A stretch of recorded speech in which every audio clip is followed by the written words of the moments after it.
Hello guys, good morning. तर आज सकाळी लवकर उठून पहिले टिफिन बनवून घेतला ॲज युजल आणि त्यानंतर मी म्हटलं आता टाईम आहे तर एक गेट रेडी विथ मी तुमच्यासोबत शेअर करावं.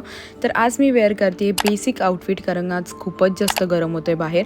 So wearing this basic crop top like crop T shirt pair with this wide leg blue jeans, एकदम कम्फर्टेबल आहे. त्यानंतर मी केलं माझं बेसिक मेकअप, ज्याच्यामध्ये मी यूज केले डॉट अँड कीचं टिंटेड सनस्क्रीन आणि थोडंसं ब्लश लावला होता स्विस ब्युटीचा. थोडा नाही म्हणजे थोडा जास्तच लावला होता. आणि मी रिसेंटली परचेस केली होती स्विस ब्युटीची ही lipstick in the shade true nude, जी खूपच सुंदर आहे. म्हणजे तुम्ही डेली वेअरसाठी नक्कीच ट्राय करू शकता.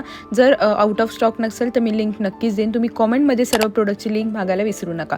त्यानंतर मी वेअर केली माझं डेली टायटनचं वॉच आणि माझी क्यूट हुप्स इयरिंग, जे मी डेली यूज करते. सर्व आउटफिटवर तेच हुप्स इयरिंग्स असतात माझे. आणि हो, माझा स्पेक्स नाही तर मला पुढे काहीच दिसणार नाही. Okay, then I reached office. सगळ्यात पहिले कॉफी घेतली, कारण एवढ्या गरमीमध्ये ब्रेकफास्ट करायची तर अजिबात इच्छा नव्हती. असं वाटतं नुसतं लिक्विडही प्यावं.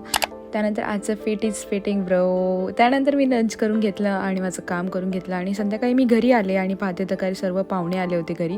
तर मी त्यांच्यासाठी आज बनवली होती डिनरमध्ये झणझणीत मिसळ आणि पाव. ते आम्ही खाऊन घेतलं आणि आम्ही गेलो बॅडमिंटन खेळायला. तर असा होता माझा आजचा दिवस. भेटूया नेक्स्ट ब्लॉगमध्ये. Till then bye bye, take care guys.